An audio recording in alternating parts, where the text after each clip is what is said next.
All right, Thursday night Krug show. The Thursday nighter goes to the Falcons. How about that? Kirk Cousins beats Baker Mayfield. The Bucks lose. A surprise to begin Week 15. Sterling's in the house Thursday night. A lot to get to. Let's go.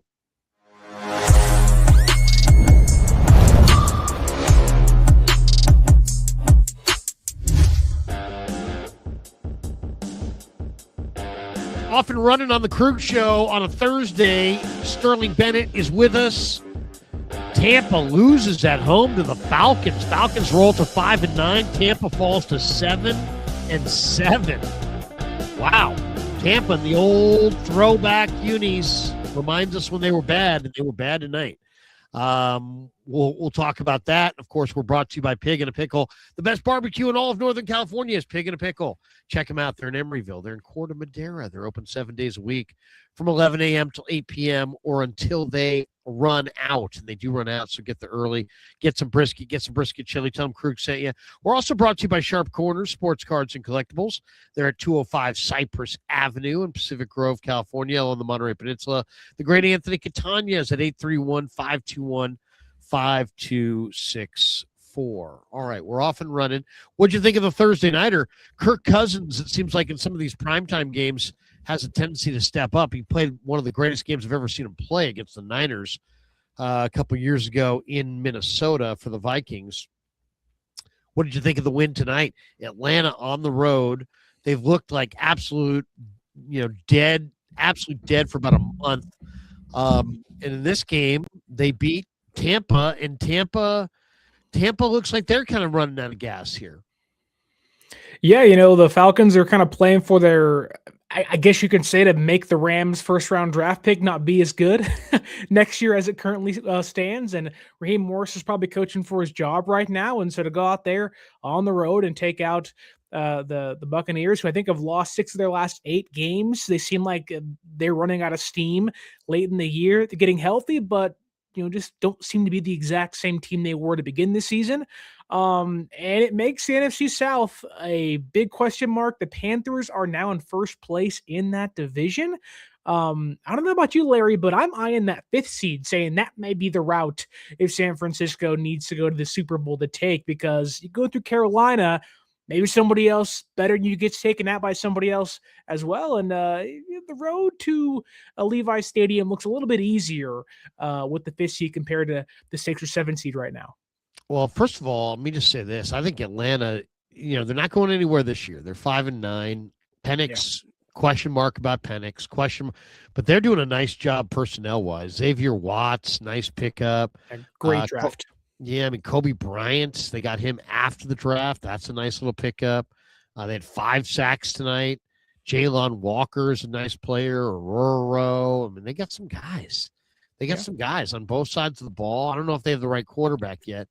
But I like what Atlanta's building. As far as Tampa goes, they got Mike Evans back today. That was great to see, and he had a big day. If you're a fantasy Mike Evans owner, 6 for 132 for Evans. He looks like he might have a big finish. Antoine Winfield had 13 tackles for Tampa, but Tampa only 1 sack all night. It was from Hassan Reddick. They only had 4 hits on the quarterback all night. You just can't – if you can't affect the quarterback, it's hard to win. That's one. And then I would say the other takeaway here is just – I think watching this game, if I'm the Niners, I think I would make an aggressive play in the offseason for Kyle Pitts. I just think that Kyle Pitts, was supposed to be this great tight end. Then he had some injuries, and he was awesome at Florida, but he had some injuries early in the NFL, and now he's a free agent at the end of the year, and he's been a little disappointing until this year, but I think he's ready for takeoff. I think he's going to have a really nice next 3 or 4 years. And to me, whoever gets him in free agency is going to get a significant player. They targeted him 12 times tonight. He had 11 catches for 166 yards and 3 touchdowns. Could you imagine what the Niners offense would look like if you could add Pitts to Kittle, CMC? Probably not going to have JJ next year, but I would love to see Pitts in the Shanahan offense. I think he would be amazing.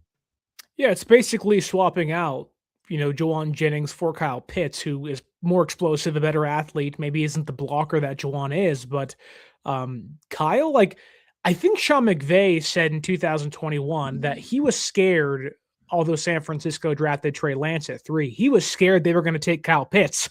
And he was like, what does this do for me as a Rams head coach? And obviously things didn't work out that way for San Francisco, but you can tell that there is, at least from a on paper schematic standpoint, if you put Kyle Pitts in a Shanahan offense and he can almost be a Pro Bowler.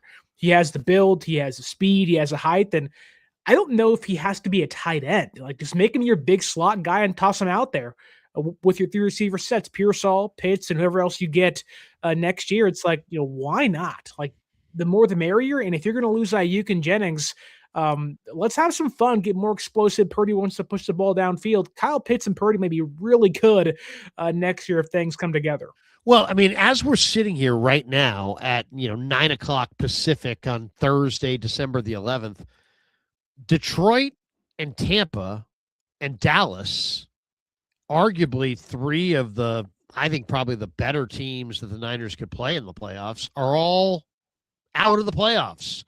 That means no Dak, no Baker Mayfield, no Jared Goff. And, I'm starting to look at the playoff teams and, I know the 49ers have a bad defense. I know they don't have much pass rush. I know, they're supposed to be kind of dead.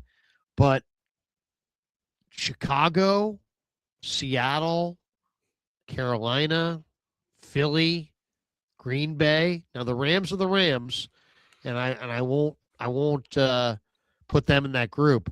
But the rest of those teams in the NFC playoffs, to me, do not look overwhelming. I mean, I know Philly at times looks pretty good, but I don't believe in them. Heck, they got their media are asking if it's time to pull Hurts. He was the Super Bowl MVP. Green Bay's got issues. They lost Tucker Kraft. They lost Devontae Wyatt. Chicago doesn't stop the run. They're giving up over 5 yards a carry in like 6 of the last 7 games. Seattle's got Darnold. He turns it over. Carolina, we saw them. They are thoroughly unimpressive. I kind of fear Detroit because of Jahmyr Gibbs and all those weapons. They may not make it. I kind of feel Tampa. They've already beaten the Niners because of Baker Mayfield. I kind of fear Dallas just because of all the talent they have. Now with the new defensive look up front, they look quite a bit better. But those teams might not make the playoffs. So I'm at a point now where I feel pretty good about the playoffs. If as a 49er fan, I'm not cocky about it. But like right now, if the playoffs started right now, Rams are the 1, Green Bay hosts Chicago, Eagles host Niners, Panthers host Seahawks. I like it. Let's go to Philly. I don't feel like it's, oh my God, what? You're gonna have to beat the Super Bowl shit. No, I don't. I'm not that they. I don't respect them, but they're nothing great. I've watched them. They're all right. Niners should win that game. So I feel pretty good about the playoffs right now. How do you view it? Yeah, I think there really isn't a team that terrifies me. In previous years, you can point to, Philadelphia and their defense, and if Hurts playing average football, maybe it's Philadelphia. The Rams, I know this year are playing good football. Matthew Stafford's probably going to get the MVP, and that's all deserved from him. And yeah, Puka Nacua and Devontae Adams. But San Francisco with Mac Jones outscored them from the second half forward in that game at Levi Stadium. And obviously context comes into play, but you can make an argument that even with how good the Rams have been, Niners, whether it's SoFi or at home, it's going to be a home game. The Niners have beaten the Rams once this year, and you get Shanahan McVay, for a third, game this season, anything could happen. Yeah, Purdy back healthy for the first time in that matchup in 2025. And although that be probably the one team you're more scared of compared to others, everything's open. Anything can happen. I'm not scared of going to Carolina, Tampa Bay, Philadelphia, Green Bay, Chicago. It's like, yeah, it's going to be tough. It's the playoffs, but like, all these teams can be had, including San Francisco, which I think makes it more exciting. Where you mentioned the Lions and the Dallas Cowboys, you can argue those two teams are probably the most feared in the NFC playoff picture that aren't going to make the playoffs right now. So Those two teams are probably the more complete teams that, again, won't make it in if things ended today. But I have a lot of high hope for San Francisco. I don't know how good they'll be in the playoffs, but anything is possible. Shout out Kevin Garnett. Do you believe? I mean, I had an old buddy who I used to scout with in the Canadian League who believed all the time that the better quarterback wins in the playoffs, period. And obviously, he would have been wrong in the last year's Super Bowl, right? Because Mahomes lost to Hurts. But if we just did that exercise in the NFC, Rams are the one. They got the bye. Okay, so Green Bay, Jordan Love going at Green Bay against the Bears in the first round with Caleb Williams. Who's the better quarterback, Jordan Love or Caleb Williams? Jordan Love. Okay, I agree. So let's say Jordan Love gets that win. Then Hurts again, Philly against the Niners. Who's the better quarterback? Right now, I think I'd say Brock Purdy. I think I would too. Carolina, Seattle. Who's the better quarterback? Sam Darnold. Okay, so now you got Niners going to L.A., Purdy against Stafford, and you've got Green Bay hosting Seattle. Who's the better quarterback? Jordan Love, Sam Darnold. Jordan Love. Okay, and who's the better quarterback, Stafford or Purdy? Matthew Stafford. All right, so it's Green Bay and Love against L.A. and Stafford, and you got Stafford winning that game, going to the Super Bowl. Yeah, I mean that very well could be how it plays out. I mean, that would not be shocking. All right, let's jump to the AFC. We'll play this game in the AFC. Denver's the one, okay, and they obviously Bo Nix. Okay, so the two, it's New England versus the 7, which is Houston. Who's the better quarterback, Drake May or C.J. Stroud? Ooh, right now, I think you'd say Drake May, but I'd say Drake May. Yeah. Okay, so then you've got Buffalo at Jacksonville. We know Josh Allen is the better quarterback. Yeah. No contest. Then we've got Pittsburgh at home against the Chargers. Didn't we just get this game? Did we get this game the other day? Do we see Pittsburgh and the Chargers recently?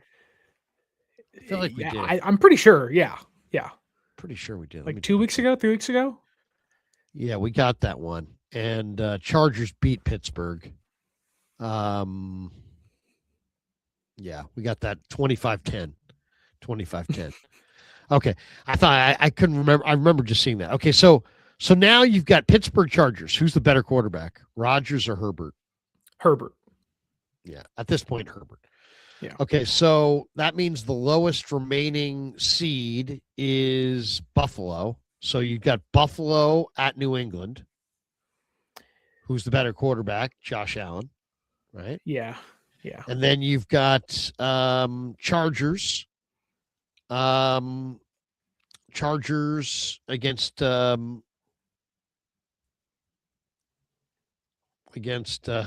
who did I have? Chargers against who beat Houston? Who did I have down here beating Houston? Oh, New England Patriots. New England. Yeah.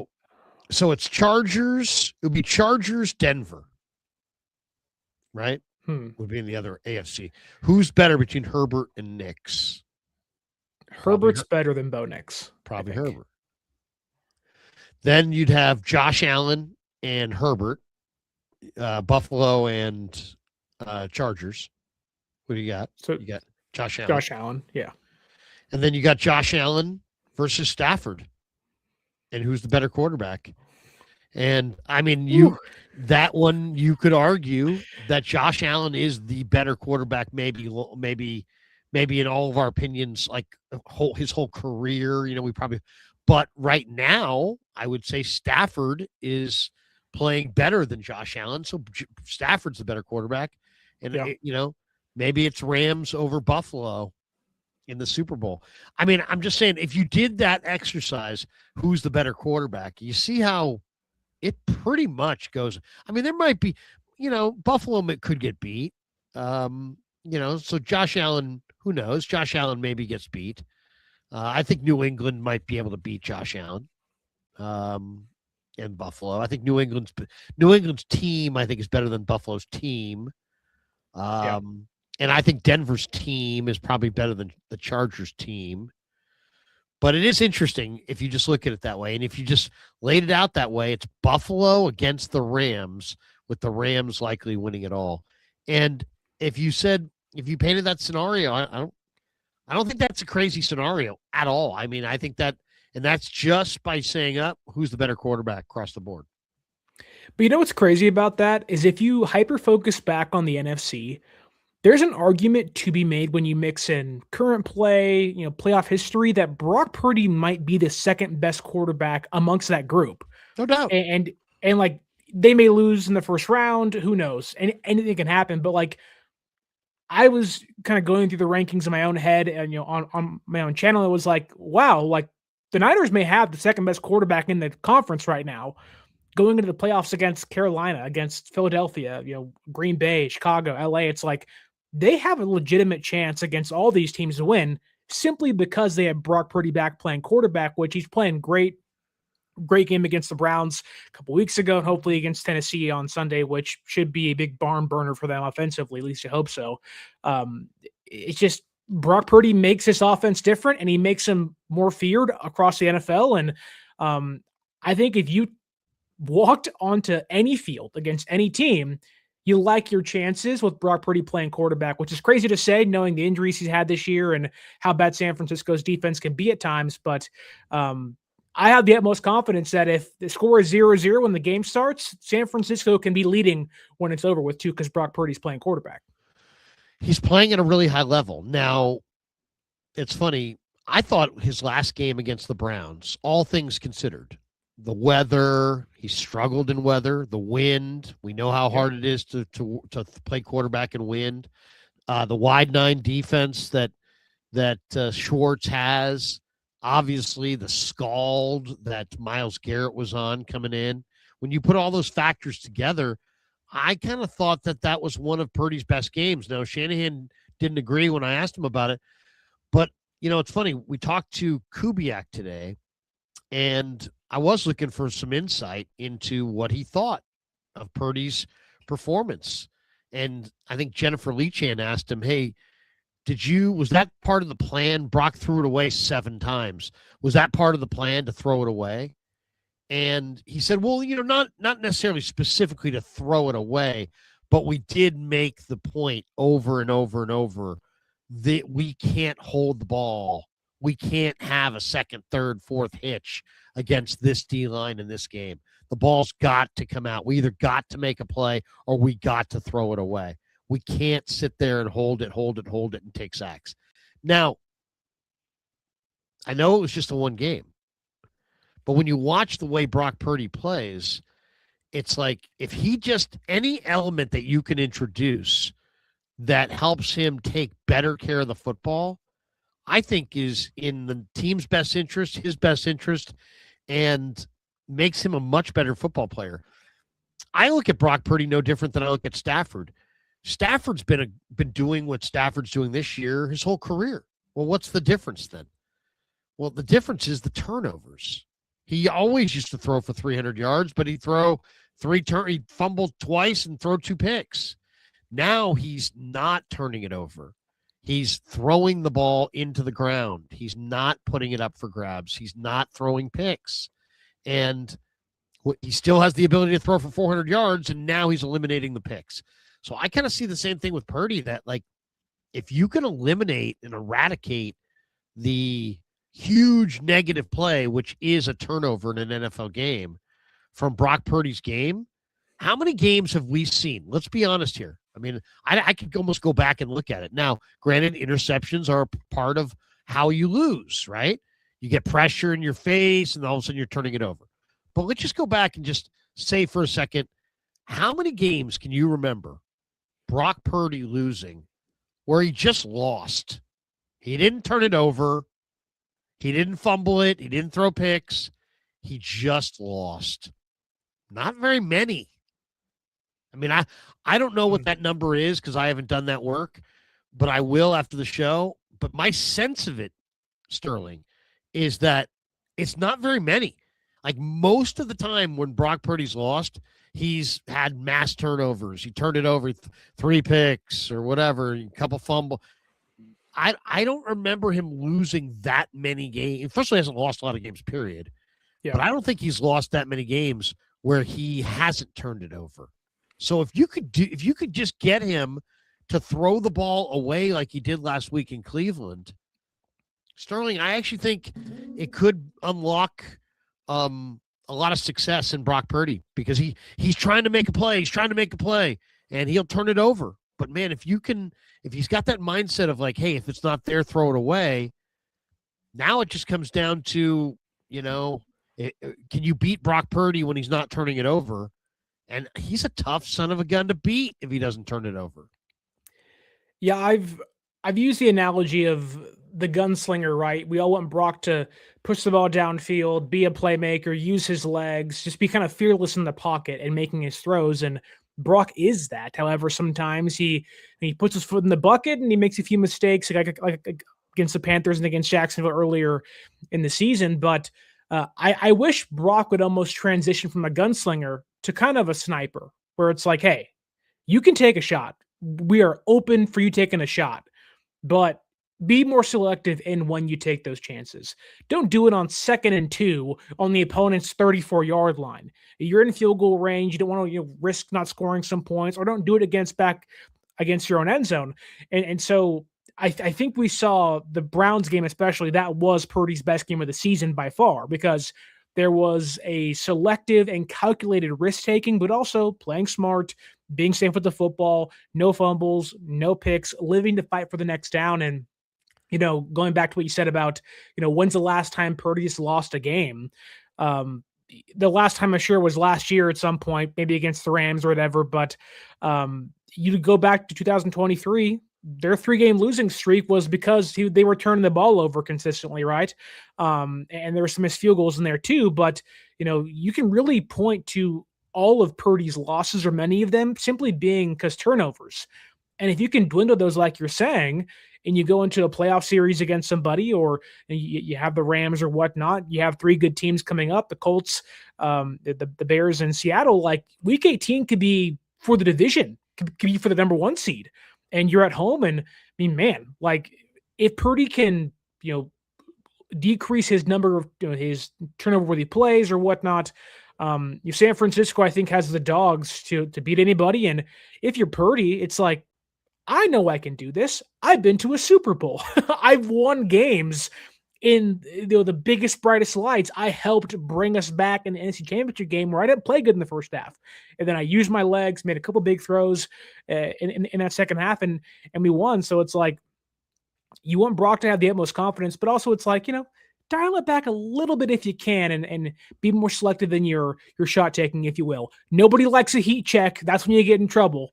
Like sometimes you want to make sure you're hitting that net over and over again. So belief in Brock is high, but yes, there have been some turnover problems, and hopefully you can just dial it down a bit as the next 3 games go. It's interesting looking at the playoff picture. Sometimes you catch a break. Maybe the Niners will catch a break. If the Bears beat Green Bay, right now, just looking at the matchups, Bears would play Green Bay in Green Bay. And Green Bay kind of owns the Bears. But if the Bears somehow beat Green Bay in Green Bay, and this would be the 3rd time they'd play them this year, which is it's all in a who knows, maybe Green Bay beats the Bears at Soldier Field, and now they're going for 3 in a row. It's hard to beat a team 3 times. But let's just say that the Bears won that game. It would be the Bears going to Los Angeles, and the Niners would get the Seahawks-Carolina winner. Most likely, I would think it would be Seattle. And you know what? That could be really exciting. I mean, I think the Bears may be able to go to L.A. and beat the Rams. The Bears have a little magic going right now. If there was one team that you think has magic, who do you think it is? I mean, to me, it just seems like Ben Johnson and the Bears and their offensive line, the run game. Green Bay beat them and looked pretty cocky and confident doing it. And the Bears didn't look very confident against Green Bay. But I think something about Chicago says they got a little magic carpet ride. Philly, no. Carolina, no. Seattle, no. Green Bay. I don't see the other teams as having that kind of juice. I see the Bears as potentially having some tremendous momentum. It's been a while. The city's excited. Ben Johnson's taking off his shirt. The Bears seem like they got a little momentum, but maybe Green Bay knocks them off. I mean, that's the thing. You got to play whoever you play. To me, if you could avoid the Rams, that would be great. It doesn't seem like it's going to happen. Yeah. Am I wrong to think that the Panthers and the Seahawks isn't a good matchup for Seattle and Sam Darnold? Like, that defense gets takeaways. They have a ball hawking secondary. Like, Darnold can get into trouble really fast against them. Now, Panthers offense isn't great, but I don't know. Like, that is a first round wild card matchup. To me, does not favor the Seahawks whatsoever. I don't believe in Darnold. No. Do you? I mean, do you believe in Darnold? I don't believe in Darnold. It's one of those things where it's like, once I see it, then I'll believe it. But until I see it, no, not a chance am I buying the Darnold hype going into this year's playoffs. Okay, I got another topic that I want to get your thoughts on. My man Raj put this one out today, and we talked to Ricky Pearsall today. And he said something, and I don't know what you think of it. I want to hear your thoughts on it before I start roasting this guy. Here, this is via 95.7. Ricky Pearsall and his recent struggles. Just handling what I can and controlling what I can control. That's always my mindset. Ultimately, at the end of the day, if I see a W on the board, that's all that matters. I mean, that's great. I mean, nobody wants a guy who's about himself over the team, but I don't see any way around it. I had Matt Barrows on the radio show tonight, and he agreed. There's no way the 49ers get where they want to go unless this guy steps up and starts to play ball. They have no passing attack. They have no downfield attack. They are not an explosive team because they don't throw it to anybody who's explosive. Here's a guy who's 4-4 and has the ability to make some plays down the field. I would say it's Ricky Pearsall or bust. Either Ricky Pearsall is going to play well in the playoffs and the 49ers are going to surprise some people, or he's not and they're not. Yeah, Pearsall really holds the keys, I think, to how far this team can go. I think you're right. Having at least one receiver that can beat man coverage and beat press coverage and get open and sit in the soft zones that isn't Juwan Jennings, who can't catch a ball 15 yards downfield unless it's a contested catch. Like, you have to have guys that can get open consistently. And, you'd like to believe that was the thought process in trading away Debo, and you have Ayuk and you have Pearsall, and you go, oh my gosh, look what we have. We have an abundance of riches. And now it's like, you don't got anybody out there for obvious reasons, but you can hope that this game against Tennessee is the breakout, because there just really hasn't been much from Pearsall. He had one nice third down catch against Cleveland. It helped them score late in that first half, but it's not enough. It's not enough. When you talk about having to go against the Rams or against the Seahawks, which I know San Francisco beat them early in the year, week 1, and Pearsall was a big factor in that game. He was a big factor in the win against the Cardinals in week 3.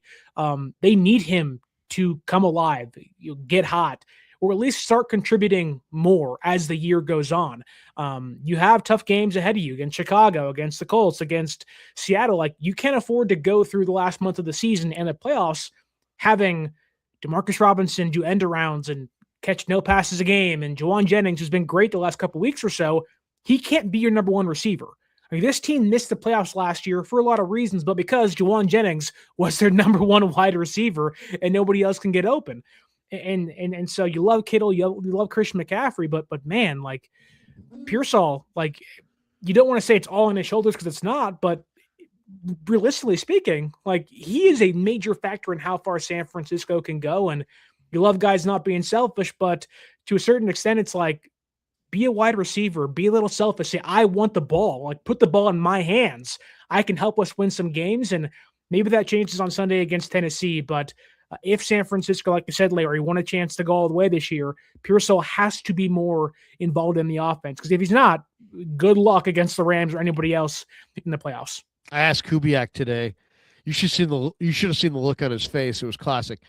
I said, I go, hey, look, Pearsall's got 5 catches for 20 yards in the last 3 games. He's got 25 receptions. He's got no touchdowns in 7 games. Um, is this on him or is this on you guys? And what I meant by that is like so many people have exonerated him of any kind of blame in this situation.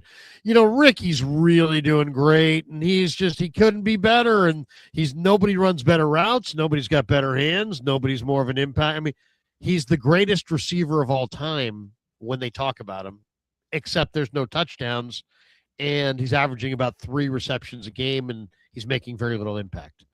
So I asked that question. I'm like, is this on him or is this on you guys?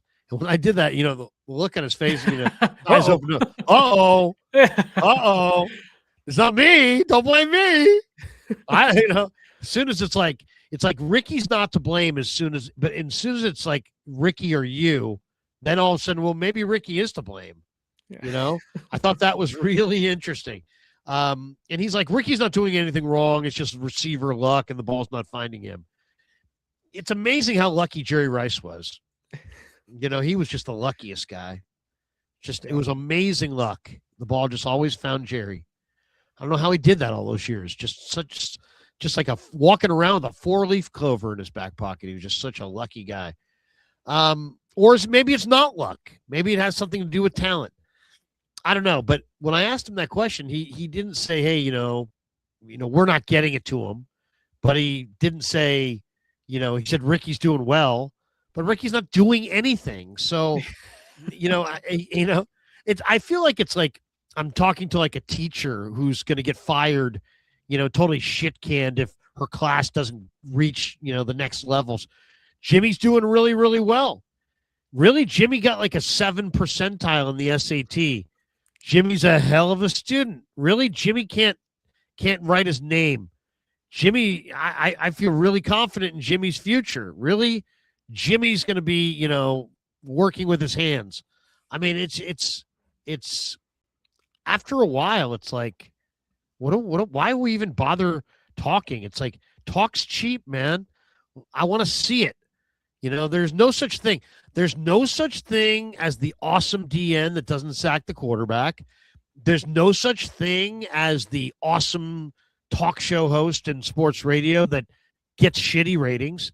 There's no such thing as the awesome wide receiver who scores no touchdowns and averages 25 yards a game. I mean, at some point, we're going to have to stop kissing this guy's ass and start holding him accountable for being the guy. They ain't going anywhere unless he leads them there. And right now, I'd say the odds are they ain't going anywhere. Yeah, it's not too much to ask to want your first round draft pick to actually be integrated into the offense and give you a touchdown or, give you 500 yards receiving. Now, I know injuries play a factor into this and whatnot, and it's okay. You can forgive a little bit of it, but when crunch time comes and the lights get bright and you're healthy come playoff time, you got to show up. When you're playing teams like Seattle and Chicago, you got to show up. This team cannot go into Los Angeles and go toe-to-toe with the Rams, who are probably going to score 30 points against this defense if they play again this year, and just say, yep, no Pearsall. It's like, well, I mean, come on. Like, you really need Ricky Pearsall to show up, and I like Ricky a lot. I think he plays the game right. I think he has the right mindset, but that's all great and fine and dandy, but if you're not performing, who cares? I don't care what your pressers sound like. I don't care what your radio hits sound like. I don't care, all the talk, like you said, of what the coaching staff says. It doesn't matter. Like, production's what matters. And there is a thing called empty production, and there's a thing called meaningful production. Can you find something in between? Can you give me, a couple third down conversion catches like you had against the Browns, multiple times a game? Can you give me a big 25-yard in-breaker over the middle and get us in field goal position early in the game to help steal some points? Like, Ricky hasn't done that ever since really week number 3, so before his injury, but you can't win in the NFL having an offense that can't throw outside the numbers and can't push the ball downfield. Doesn't have to be a lot, just something. Just give me something. And there has been not much and really nothing the last 3 games or so. We did a stream the other day. We're going to do a sleeper lineup right here, but and we should. Well, why don't we do that? But I want to get into some of the biggest issues with the 49ers. But first, let's do our sleeper lineup. And, of course, we should tell everybody the Krug Show all season long is presented by Sleeper, the fastest-growing fantasy platform in the world. It's a one-stop shop. You get blazing fast news, real-time stats, group chat, season-long leagues, and, of course, Sleeper picks for daily fantasy. Use promo code Larry, easy to remember, LARRY, and Sleeper will match your first deposit up to $100. Links in the description. Terms and conditions do apply. And thanks to Sleeper for being a proud sponsor of the Krug Show. And if you haven't signed up for Sleeper yet, now's the perfect time. Use my code to get free $20. That's right. No deposit required. Plus first-time users still also receive 100% deposit match up to $100, and you'll give yourself a shot to win 1,000 times your cash. Even better, anyone who trails this community built slip will get a chance to win $100 to use on Sleeper. Just send a screenshot of your slip with these picks to HMA Sleeper Picks at gmail.com and your Sleeper username in the email to enter. Include your Sleeper username in the email to enter. We're running this every week in the month of December, so do not miss out. All right. Let's take a look at our lineup here. All right, what are we going to go with? Who do you want? Let's take a look at Kittle. Yeah, that's the big one. One of the things that stands out is that they're really bad in the intermediate area. Tennessee is at defending the intermediate, and that's where Kittle makes hay. I would say I like Kittle for the anytime touchdown. I think he's scoring in the red zone a lot these days. Yeah, I'd agree. Titans, their linebackers have allowed nearly 800 yards in coverage and an 88.1 passer rating when targeted. They've also allowed 5 touchdowns tight ends this year, so Kittle is almost a shoo-in for a big game this Sunday. Give me that one. Let me see CMC. CMC is ill, and I think the Niners, maybe could go with Brian Robinson in this game and probably get by. But man, when you look at the numbers at how bad. Last week, Quinshon Judkins and Dylan Sampson didn't do much as runners, but as receivers, they could not be stopped. And I just think Tennessee you can't stop those guys. And now you got McCaffrey. I like the receiving yards. I like 47 receiving yards for McCaffrey.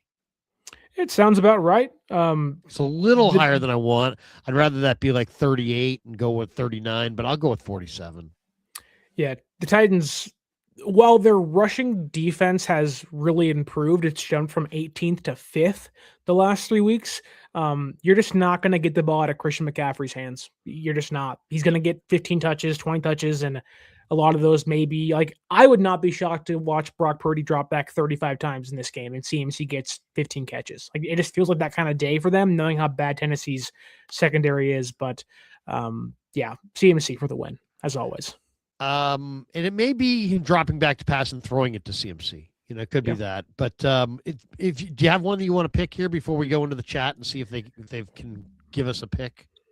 What about Juwan Jennings? Right, the Titans secondary so far this year, they have 3 guys have combined to give up over 1,000 yards and 7 touchdowns. They're starting cornerbacks, especially on the outside.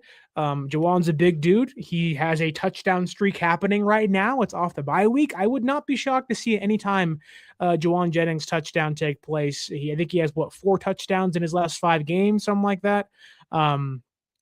Juwan's playing good. He's playing well, and I think against the secondary, he's going to have some fun. Let's go anytime touchdown for JJ there. And let's see what the chat. Does the chat have one? Does the chat have a pick? We got this one. Can you bet on JK getting DNP'd? Yes. Just working a warrior angle on this. Yeah. Is there a Draymond Green, Jonathan Kuminga package deal for Giannis Antetokounmpo in this somewhere? No. Okay. Well, we got somebody saying KB. Let's go with Kendrick Bourne. Let's take a look at Bourne's stats. We'll see what Bourne's got to bring us here. What are we looking at with Bourne? Let's see. Kendrick Bourne. Just an anytime touchdown. Is that it?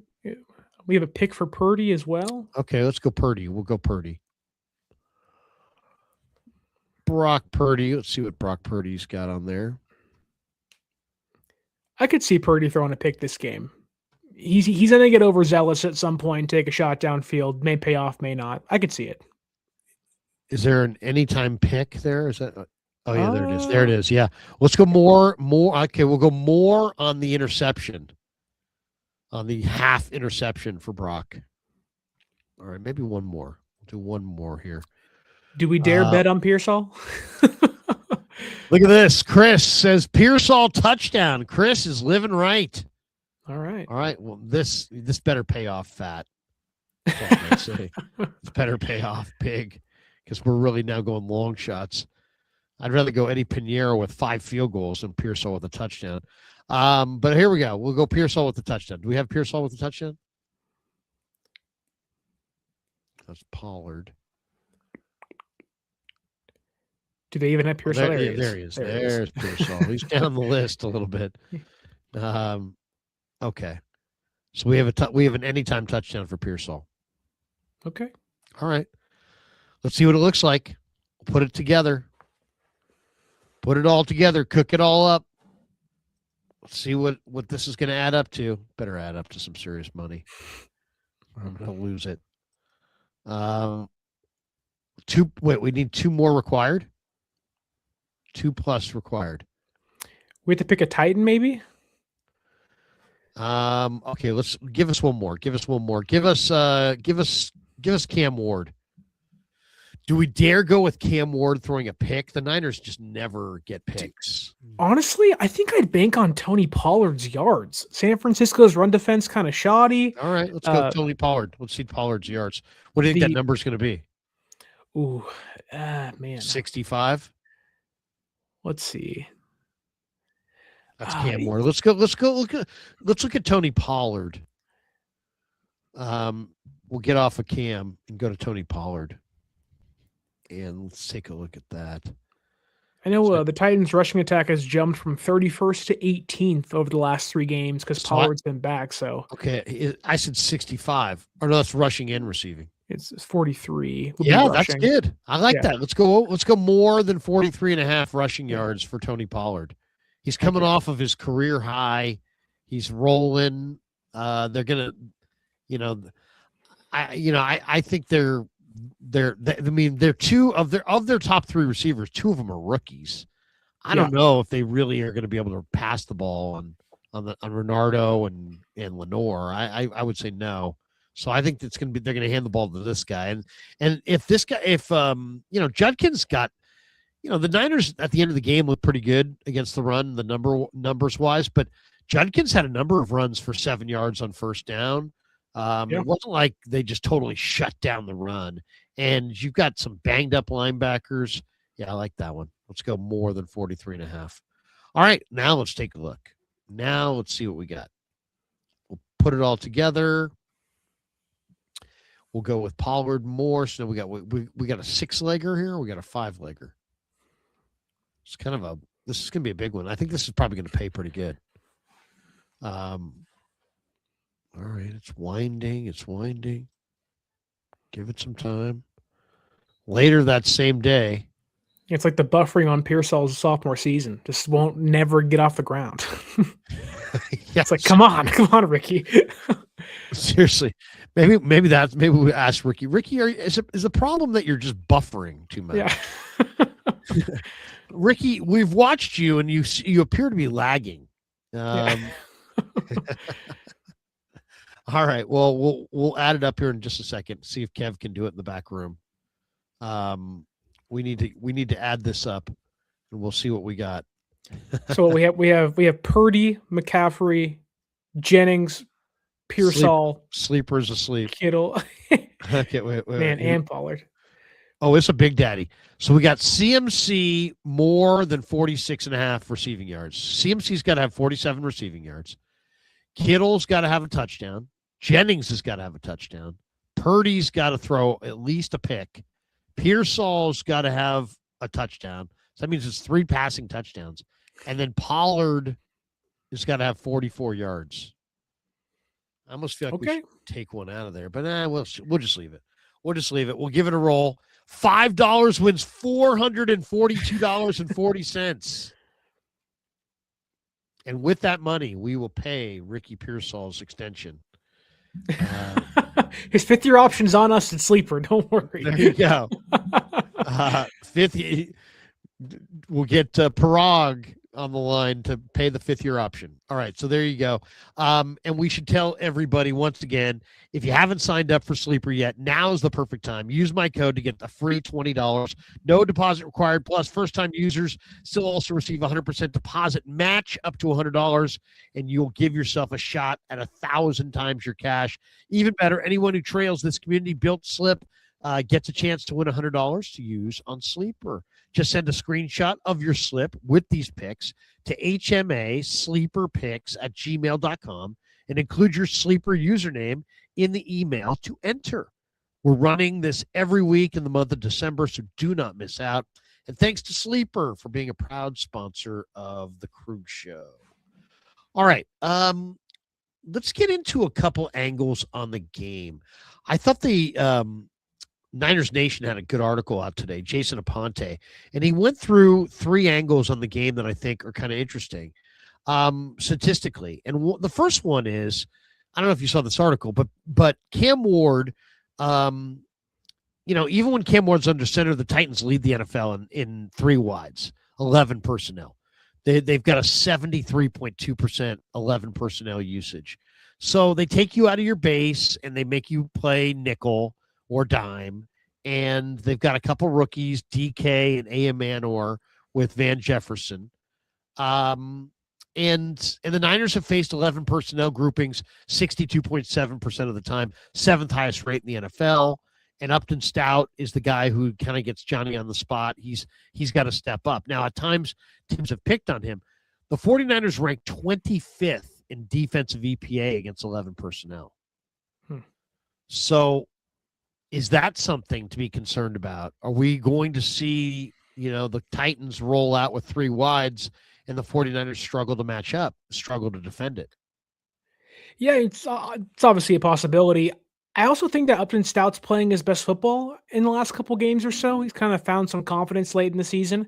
And you kind of seen San Francisco's secondary come together. Now they're playing some bad quarterbacks, and I'm sure a lot of that comes into play here, and you're not having to play Stafford or, Baker Mayfield or whatnot on a consistent basis right now. But I actually think that may favor San Francisco. I don't love their base defense, whether it is, Luke Gifford or, I'd rather take linebackers off the field right now, knowing how many guys are currently injured, and kind of lean on Stout and whatnot. Now, I think a big issue in that could be Jason Pinnock, who's just been a nothing burger all year for San Francisco.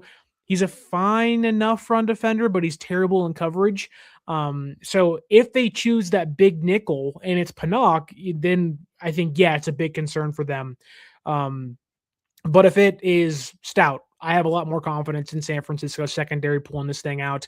I don't really buy Cam Ward. He's playing fine. He's not playing the number 1 overall pick level of play. He has 9 touchdowns this year, 7 interceptions, fumbled a couple times, and there's been some inaccuracies in his game. So I think the quarterback play at Tennessee will help bail out some of the issues San Francisco's defense may have. But maybe I'm just riding that hand. I'm really confident in Upton Stout in this game. But if it is again Pinnock, then my God, buckle your seatbelts, folks. Ward he holds the ball too long, like a lot of rookie quarterbacks. He takes too many sacks. There's too many negative plays. But you know what? He's also kind of a gamer. And if you saw him at Miami against Cal, I mean, he was amazing in the comeback. If you saw him in the 4th quarter against the Cardinals, in one of their 2 wins this year, he actually looked really, really good. But, they also are last in the NFL in second half rush attempts because they fall behind. They lose balance. They have to pass and pass and pass some more. It's a difficult situation for a rookie quarterback for sure. One thing to look for that Aponte points out here, and it's a good point, that only the Dolphins use more motion, pre-snap motion, than the Niners. Niners are in pre-snap motion 67.8% of their offensive snaps, and they do it for a lot of reasons, angles in the run game and mismatches and trying to identify coverage and, kind of read the defense's, hand of cards before the snap. But if you look at the Titans are second worst defense against motion in the league with an EPA that's 0.18. So expect the Niners to introduce a number of plays where pre-snap motion, and we'll see if the Titans can hang. And then I think the other area that's kind of interesting is Titans are dead last in intermediate defensive EPA. The Niners are 8th in the NFL on intermediate throws, and now they didn't stop Sampson, they couldn't stop Judkins. Now here comes CMC, and maybe even a Garendo if this game got out of hand. I think the 49ers throwing it short to CMC and their backs, or even not necessarily to the backs, but just throwing it in the short and intermediate area, they might just absolutely be able to just do this all day against Tennessee. I have a feeling Tennessee's not going to be able to stop the 49ers short passing game. Yeah, when you look at the Titans cornerbacks this year, an 11.4 average depth of target. Teams push the ball downfield a ton. There are a lot of explosive plays. You saw Sam Darnold a couple weeks ago against this defense, albeit he has JSN and San Francisco doesn't. You can get explosives against them, and I think that the Niners will at least be looking for them. I think the one thing you want to do for San Francisco when you're playing a team that, is coming off their second win of the season, maybe a little confident. They beat the Browns, play good against their defense.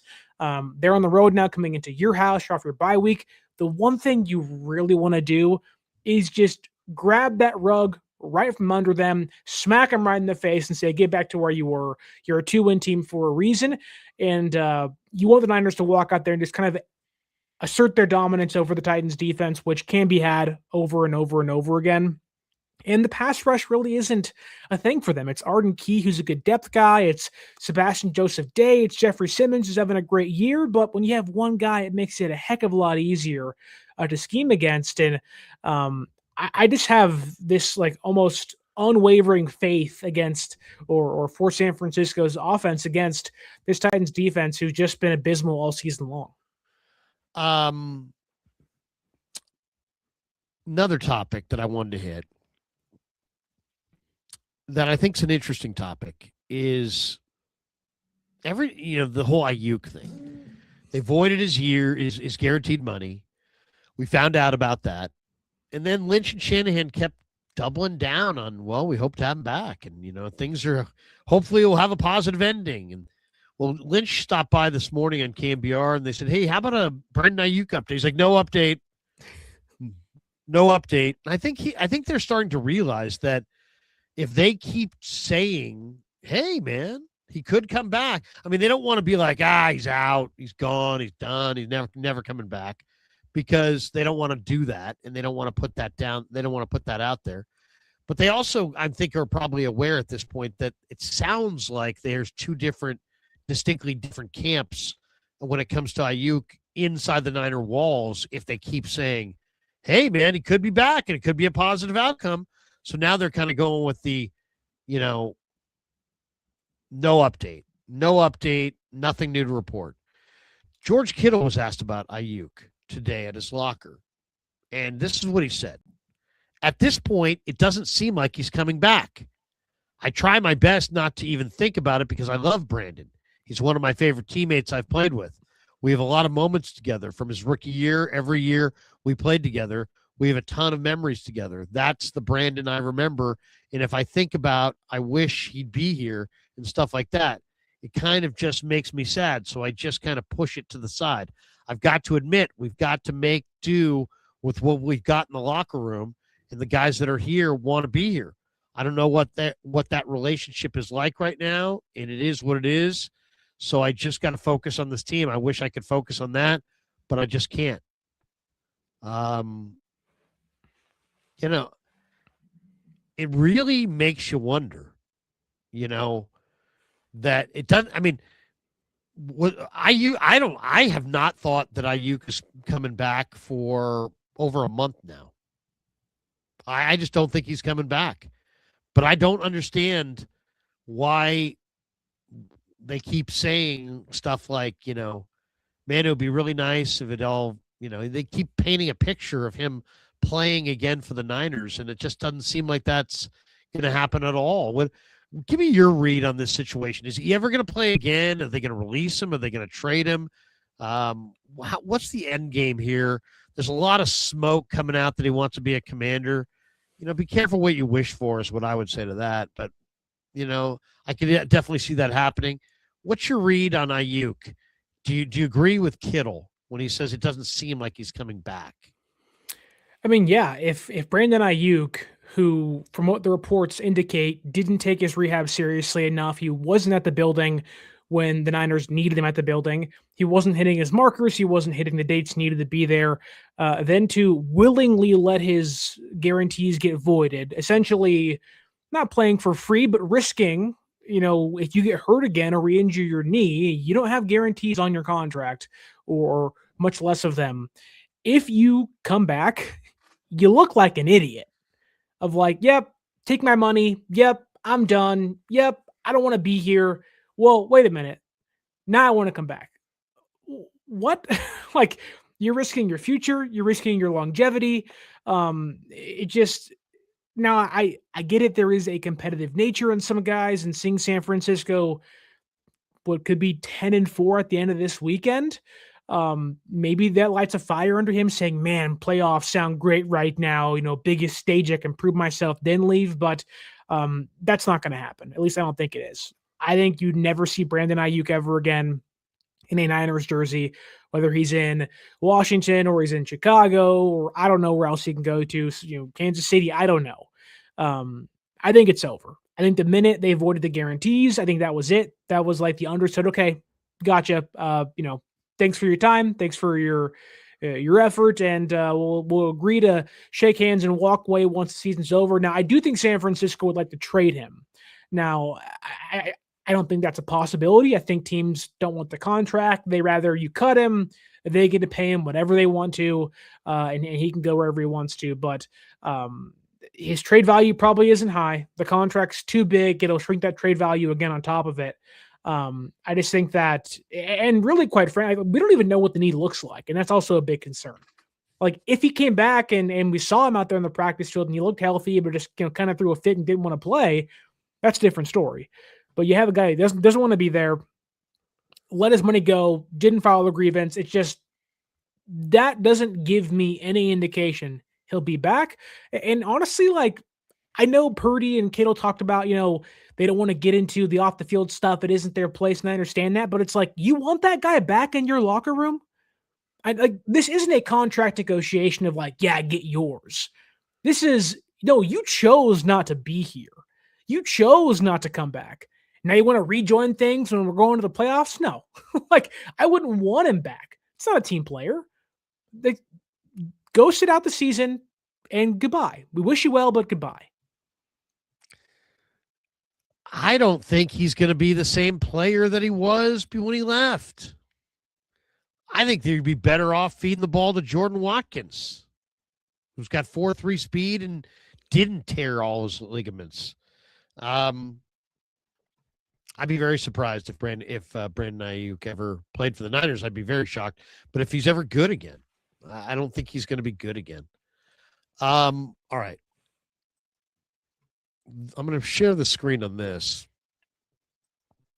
Who gets your vote for the Pro Bowl? Ooh. The Pro Bowl, which is no longer. Yeah. There is no game. But, you look at this list and you think about it for a second and you're like, wait a second. There's some deserving guys here. CMC definitely gets a vote. Yeah. I think I'd probably give Kittle a vote, even though he's missed some games. Juszczyk gets a vote. Trent Williams gets a vote. Eddie Piñeiro's got to get a vote. Yep. I think Luke Gifford probably gets a vote. He's leading them in special teams tackles. And maybe even Sky Moore gets a vote. Yeah. So that would right. be what, 3 on the right-hand column and 1, 2, 3, 4. That would be seven Pro Bowlers. Yeah. I'm trying to think of anybody else on that list that could make it or is deserving. Pooney, no. Brendel, no. McKivitz, no. I think has had a decent year, but come on, no. I think if Pooney played how he's playing now early in this season, I know he was hurt and was probably a big reason why, but he's playing much better. But that first couple 6 games really killed him. It was just oh my God, you had people saying play somebody else, but thankfully he's kind of rounded back into form. But you're not voting Jake Brendel in, and you're probably not voting Jair Brown in by any means. But I think the guaranteed guys, at least for me, is Christian McCaffrey and Eddie Piñeiro and Sky Moore. Those 3 guys have to go, and probably use checks. So those Trent. 4 guys are shoe-ins. I mean, if Paris Campbell didn't get hurt for Arizona, I think he would get it over Trent. Trent's having a good year, and I know the age comes into a factor. There are signs of slowing down, but has Trent been a top 3 left tackle in the NFC this season, though? That's the question for me. It's hard to say because I don't grade out offensive tackles like that right. across the board. But yeah, right. My sense of it is that he started slow, but is finishing fast. Yeah, that makes sense. If Trent gets in, does he break the record for left tackle Pro Bowlers? Or does he already have it? That's a good question. What about a guy like Munoz all those years? No, he's got Munoz beat already. I don't know. I'll look it up. Look that up. We got a couple supers here, but let me go with this story. A lot of talk today on your radio station, 95.7 The Game. How fun. From Willard and Dibbs driving around. And, sometimes those guys need to touch grass, man. Sometimes those guys need to touch grass. And today was that day. Today was that day they needed to touch grass. And I only bring it up because it's juicy, and I just think on the radio, no, I'm not going to question them because, it's whatever. But they brought up Joe Burrow trade to the Niners. Man. And, Joe, this is all stems from Joe Burrow's presser where he said he's not having fun. Not having the same fun he had before the turf toe injury. And since his return, the Bengals have split a couple games, and he's just not having fun. He wanted to go have fun and play. Said he wanted to go have fun, play football. When he was asked to expound on that, he said that has to be a priority for him moving forward. If I want to keep doing this, I have to have fun doing it, said Burrow. I've been through a lot and it's not fun. Then what am I doing it for? So what's the mindset I'm trying to bring to the table? He's in his 6th NFL season.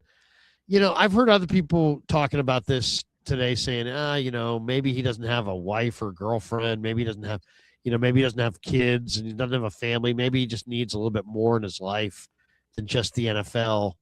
Almost all these other guys, if you watch that quarterback show, they all had kind of a life. This guy didn't have much of a life outside of playing quarterback. It was he grew up in Athens, Ohio, and he was going to be the greatest Buckeye quarterback. And then he, goes there, wins a national championship at LSU, then winds up playing in-state. But the organization's just god-awful in the Bengals, and he sounds like he's just getting tired of it. And it's easy to go, well, the Bengals just need to pull the ripcord and trade him for nothing. But they've got Jamar Chase and T. Higgins and, some big-time guys. So Willard threw out, would you trade Brock Purdy in 2 1s for Burrow? So why don't we make that our big finish tonight? We'll finish big on this topic. brought to you by Habas Law. Thank you, Habas Law, for being a proud sponsor of the Krug Show. 1-800-INJURED. They will fight to make it right. Habaslaw.com on the web, Habbas law.com. They're a great company, Habas Law. Whenever Habas Law goes up against the big insurance companies, the ones that stall and deny and hope that you'll give up, they don't blink. They grind them down. They do an incredible job. So if you've been injured and you want to win, there's only one call to make. Visit habaslaw.com. Habas Law, they will fight to make it right. 1-800-INJURED. And thanks to Habas Law for being a proud sponsor of the Krug Show. What do you think? If tomorrow the phone rang, it's in Santa Clara, and it's the Bengals saying, we'll give you Joe Burrow, but we want Brock Purdy and 2 ones. John Lynch says what?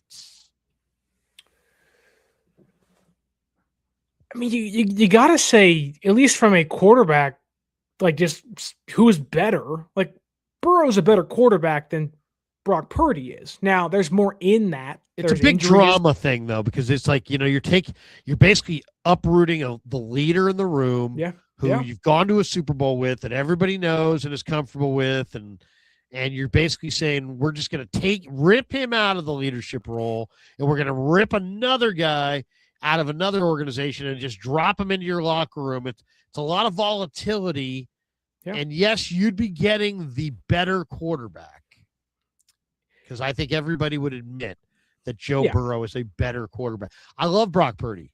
Joe Burrow is, in my opinion, still a better quarterback. Yes. It's not a rip on Brock Purdy to say that. Some people would think it is. So on one hand, you're getting the better quarterback, and yet the Niners have had this opportunity. They could have had Tom Brady, but he was 42 or 43, and instead they had Jimmy Garoppolo, and he was 28. And they said, you know what? We're not going to go with the better quarterback. We're going to go with the more comfortable decision, and they went with Garoppolo. So do you stay with the more comfortable decision, Brock Purdy, or do you make a very uncomfortable, maybe even borderline unpopular decision and roll the dice? See, we say that, right? Like San Francisco chose Jimmy Garoppolo over Tom Brady, was comfortable, but like the next offseason, they traded away 3 first-round draft picks for a guy they didn't know they were going to pick at the time. So it's like they have done both, and I don't know if you can uproot that position, and money comes into play, and injury history comes into play, all that stuff, and all that stuff matters. There's no trade clauses involved for sure and everything, and I don't know what that looks like. But I mean, they'd have the best quarterback in the NFC. Like, they'd have a quarterback with Shanahan at head coach and OC. You can rival Stafford and McVay all day. Like, I'm sure is the no trade clause even a factor, though? I mean, I know Brock's got a no trade clause, but realistically, who would ever exercise a no trade clause to stay with a team that was trying to trade you? It's like having a no trade clause in your marriage. She wants a divorce. I got a no trade. Yeah, read the fine print. Maybe I ain't going anywhere. I got a no trade. I got a full no trade clause, honey. You can't get rid of me. Yeah, I got a no trade clause. At that point, you're just a squatter in somebody else's house. Yeah, seriously. You don't want to be that. Stop squatting on the marriage. If all of a sudden, the Niners wanted to trade him and he's like, no, I'm staying and you're not having Joe Burrow. And then the word gets out. Could you imagine the toxic nature of that situation? Well, then, this would be Shanahan and Lynch's 4th try at a franchise quarterback. It's like, you just told Jed and Parag we're paying this guy $53 million a season, and you go against Burrow, who I think is making $2 more million a season. Now, the upcharge is worth it if Burrow's healthy and whatnot.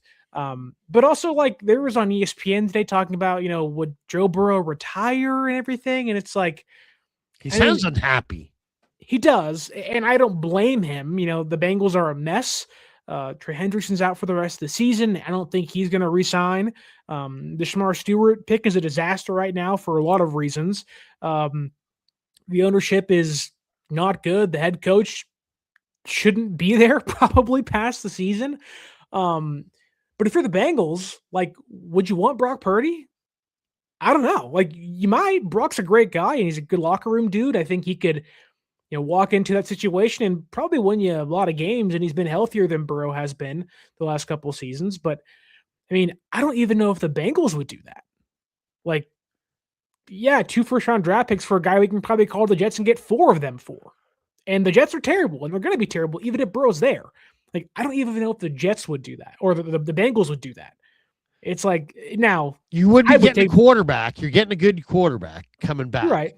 So, at a fairly, a little bit of a discount, I guess. it's funny. Willard and Dibbs were debating it, and Willard was like, "Hey, you'd get Purdy," and Dibbs was like, "Hey, you wouldn't want Purdy." But I don't know. I mean, Dibbs was saying, "Hey, you'd rather have Mac Jones," but I think Dibbs is thinking of it more of like an NBA situation, where it's like, oh, you've got different ways to build. I don't know. I mean, yeah, I don't know how the cap hits would all work out, and all that kind of thing. I just think it would be such a dramatic move that what if Joe Burrow walked into your locker room and guys didn't like him?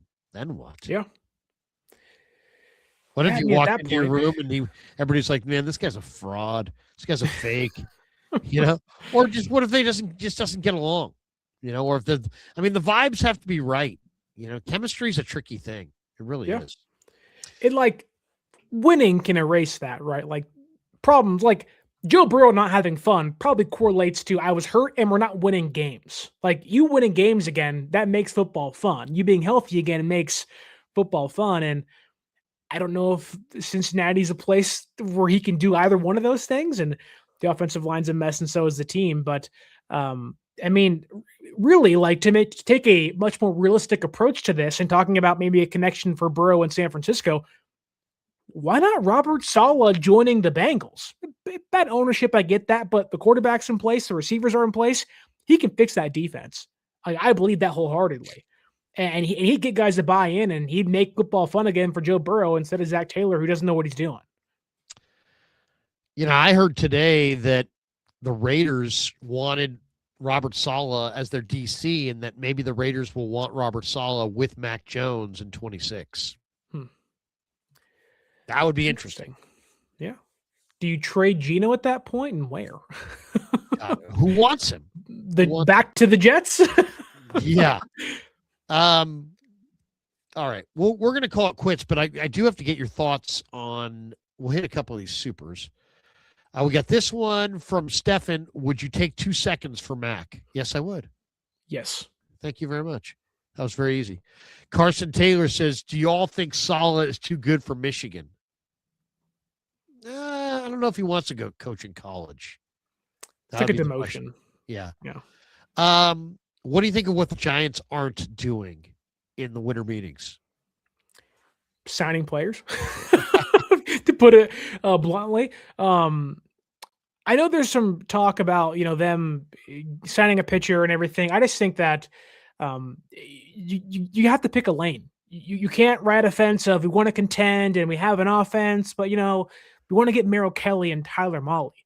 No, go get the big guy. Go make a trade, make a splash, like whether it's trading Eldridge for whoever that can be here for a couple of years and be the second ace to your team or whatever. I don't hate the inaction. It's just more of like you're hearing interested. Okay, well, interested doesn't mean anything. Like you want to see more, like once like now you're leaving winter meetings, you want to see deals start kind of rolling in and getting Stop some teasing done. us. Stop teasing us. Yeah, it's like all they've signed is Sam Hinges and let go of Joey Lucchese, and they got Joey Weimer from the Marlins, who then they work out, and you traded Marco or you let go of Marco Luciano, which whatever. But this is the offseason. The Padres are going to cut some salary. They want to get worse. The D-backs are in flux. The Rockies are a perennial stinker. The Mets have lost 2 major players for them. The NL is wide open for you in the wild card. Be aggressive, take a chance. It'll pay off with the fans financially and also getting some wins and hopefully going back to the playoffs for the first time since 2021, which that I think this fan base desperately wants and needs right now. They need more pitching, but they also need more offense, and it's a boring team. It's a boring baseball team. That's going to do it for us. Sterling, tell people where they can find you. You can find me on social media at 49ers_access is the X or Twitter. 49ers.access is the Instagram. And you can follow us on YouTube, subscribe there, and on the audio podcasting platforms at 49ers Access. We do things just like this almost every single day, breaking down the San Francisco 49ers latest news, updates, and rumors. We released our Niners-Titans preview episode this morning. Check that out. It's on YouTube and again on the audio podcasting platforms. Have a great night, everybody. Tomorrow morning, I'm live with Damon Bruce at 9 a.m. Until then, peace. Thanks for joining the Krug Show. Have a great night. Sterling, you're the man. Yeah, never met a man I've been scared of.